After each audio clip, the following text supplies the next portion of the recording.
Enzo Recto, kalaban ang katiwalian at kasinungalingan, kakampi sa katotohanan at kabutihan. Bulto-bultong pera ang binibigay mo, talagang mahirap na matrace yan.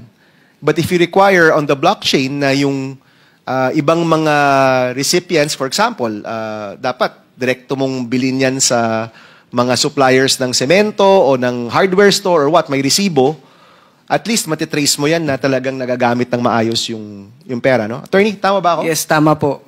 It's up to us to utilize this flexibility of the technology. Sige, thank you. Si Mayor Benji sent word that he has to leave by 11.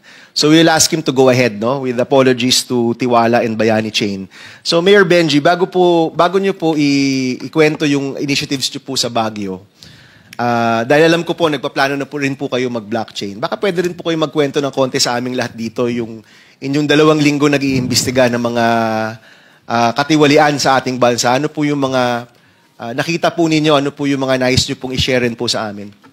Thank you very much, Mr. Chair. Thank you, and to our special guests and fellow public servants. Magandang umaga ho sa inyo lahat. I had a very brief stay with ICI, Mr. Chair. But the one thing that I found out, there are actually only 3 players, main players yan. Yung mga korap na politiko, yung mga korap na mga bureaucrats, and we're talking about infra, ibig sabihin mga korap na DPWH officials, at yung mga corrupt din ng mga contractors. Lahat sila corrupt yan. Lahat. And the way I see it, it has become a cottage industry, a livelihood program. Sa laki ng perang involved. There should be 5 major players.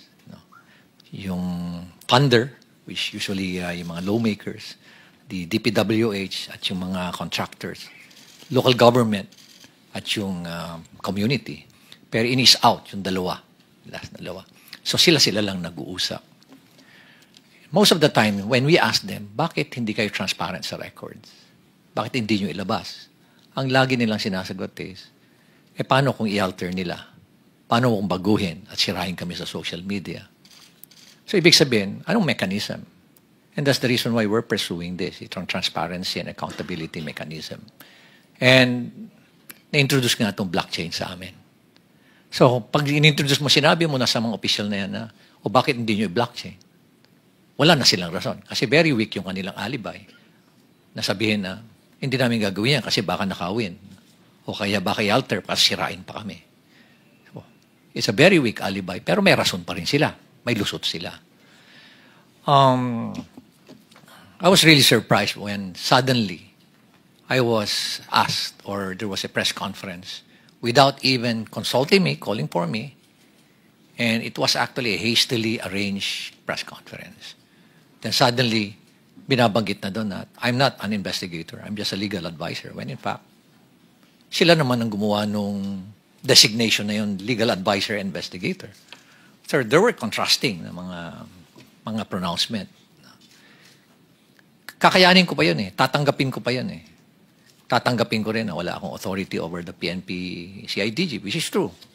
But we took the opportunity to enter into an MOU.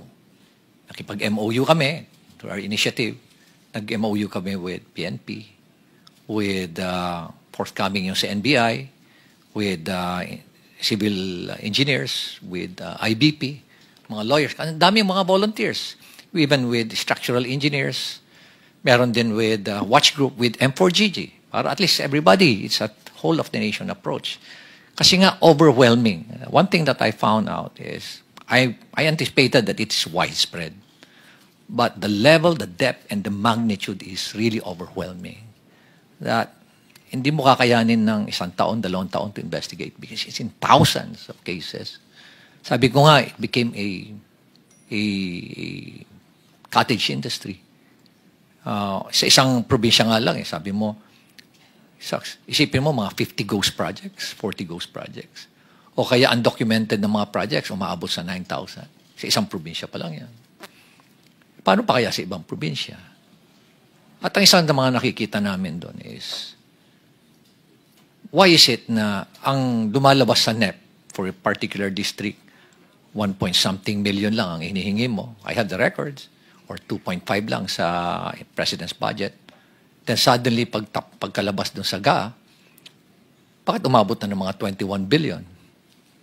And nakita namin na talagang prevalent yung kandon, yung mga ghost and substandard projects sa lugar na yun. So what was the intention? No? Hindi naman tayo tanga.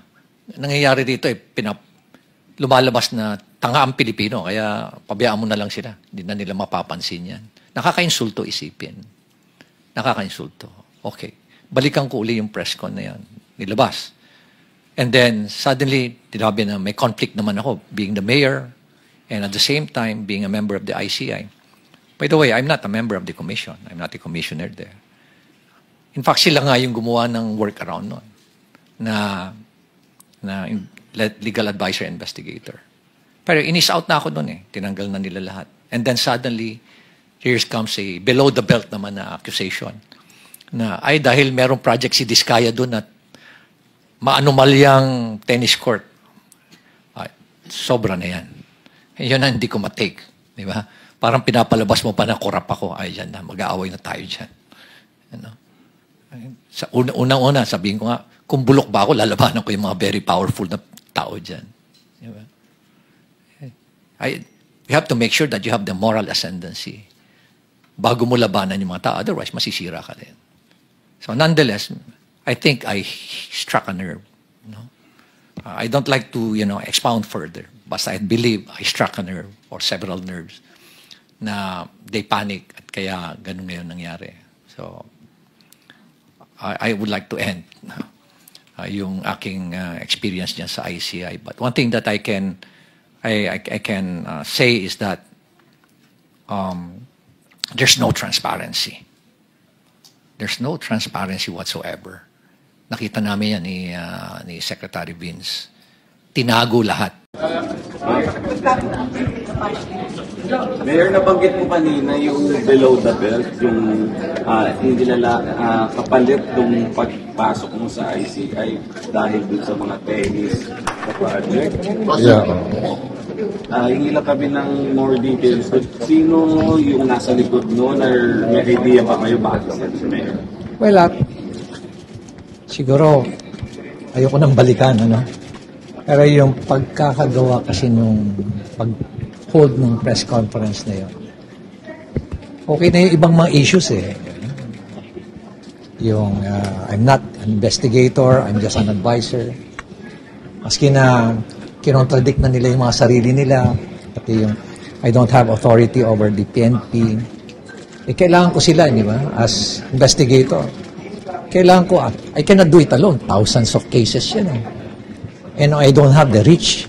I cannot just simply go around and do my own investigation without the help of the Philippine National Police. Kailangan natin, kasi gusto nating malaman ano yung totoo at file cases. So, di ba, kailangan natin lahat ng mga pwedeng tumulong. PNP, lahat ng investigating bodies, kailangan natin lahat eh. Pati na rin yung mga lawyers. Ang daming nga gustong tumulong na lawyers, mga civil engineers. Pati nga mga technical, mga standards na technical, mga testing centers. Ang daming gustong tumulong para lang, parang malaman lang talaga natin at dapat maayos ang investigasyon. Pero yung pagkatapos mong banggitin lahat yan, tapos bigla mong palalabasin na maanumalyang tennis court, I think below the belt yun. It has nothing to do with the... Kaya mararamdaman mo talaga na maanumalya rin yung paggandak mo na yun. Sa tingin ko, maanumalya rin yung paggandak mo ng press con na yun. And probably she's taking orders from someone else na hindi ko alam. Okay. Sabi niyo po mukhang yung struck a nerve. Well, alam mo, parang sa ngipin yan eh. Maya-maya, pag nagpapalinis ka ng ngipin, tapos biglang may na tinamaan na nerve, bigla kang mapapaaray. Sino kaya yun, sir? Siguro,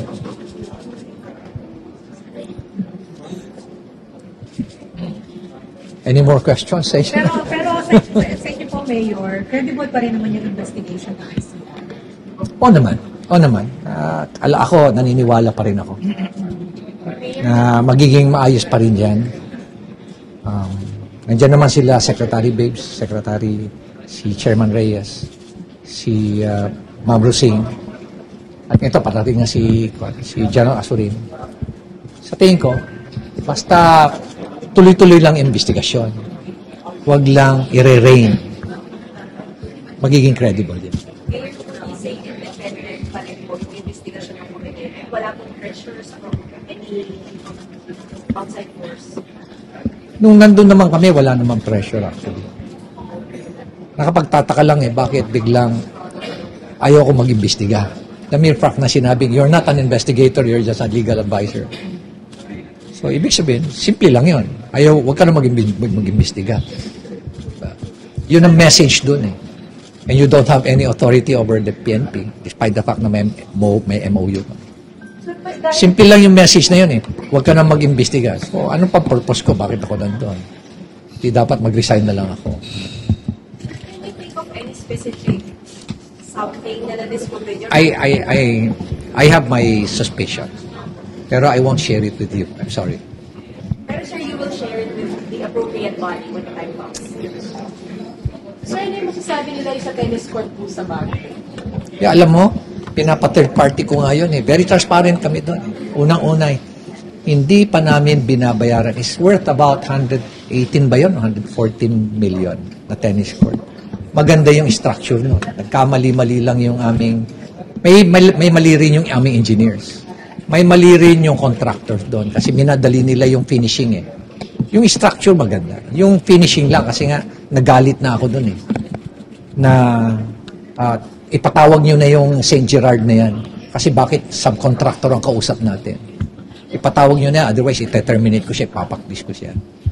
Kaya yun na yan. Minadali nila, nung umuulan, sa kanila nilagay yung mga finishing touches.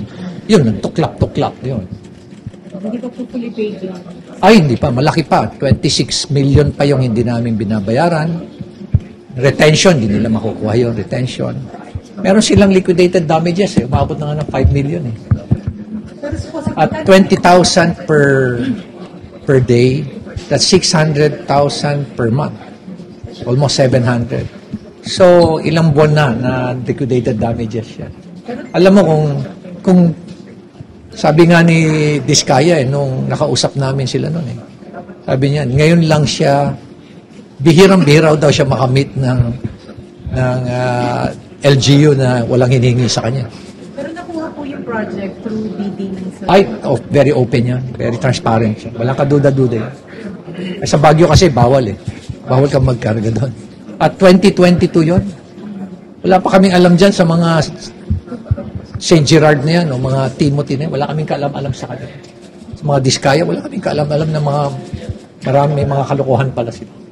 Last na lang, Mayor, may instruction pa sa inyo ulit ang Presidente after na umalis kayo sa ICI? Wala na akong communication with the President. Pero sir, tingin niyo dapat maging transparent and open na ba ang ICI sa investigation? Tama naman yun na kailangan talaga i-open nila para at least walang pagdududahan.